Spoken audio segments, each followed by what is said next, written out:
This is the next generation of surveillance.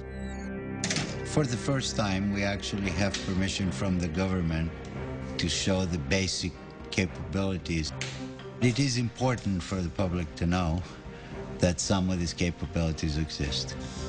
Engineer Yanis Antoniadis designed the new sensor, known as Argus. With 1.8 billion pixels, it's the world's highest resolution camera. Argus fits inside this pod that attaches to the belly of a UAV. But because much of the work is classified, we can't see the sensor itself. Because we are not allowed to expose some of the pieces that make up the sensors, so you get to look at pretty plastic curtains. Also known as Wide Area Persistent Stare, Argus is the equivalent of having up to 100 predators look at an area the size of a medium-sized city at once. This image was taken 17,500 feet above Quantico, Virginia, and covers 15 square miles.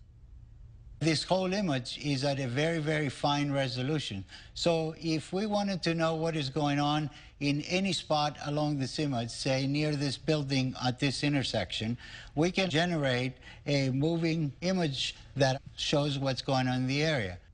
Simply by touching the screen, Antoniadis has opened up a window showing a detailed area, while still maintaining the broader context.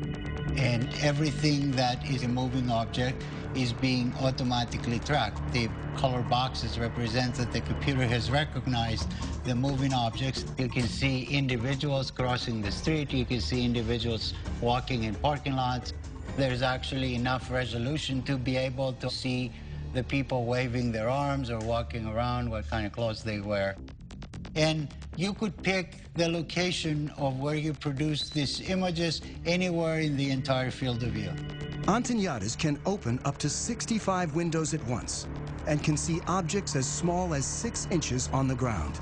From even 17,500 feet, the white thing that you see flying around is a bird. Argus streams live to the ground and also stores everything, 1 million terabytes of video a day, which is the equivalent of 5,000 hours of high-definition footage.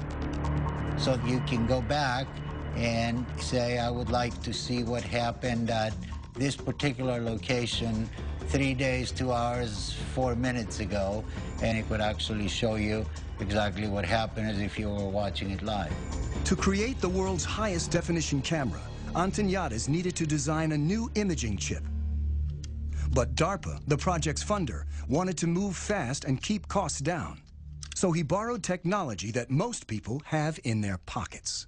Inside this cell phone, okay, we find a tiny little camera. So if you were to take off the majority of it, you'd be left with an imaging chip. If you were to take 368 of these and make a big mosaic out of them and start shooting images, now you have Argus.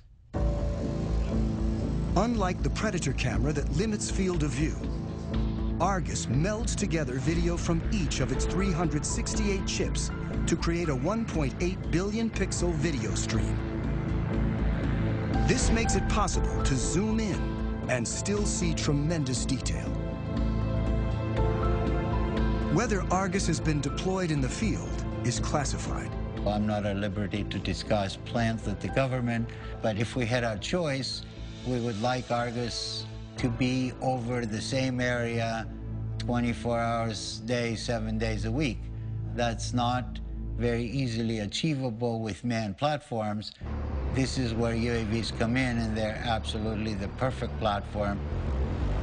Argus may be mounted on an armed UAV like the Predator, a long-range platform like the giant Global Hawk, or a development craft called the Solar Eagle that may someday stay aloft for years at a time. The U.S. Air Force right now has the ability to archive every single video that comes off of every single UAV. We're moving to an increasingly electronic society where our movements are going to be tracked.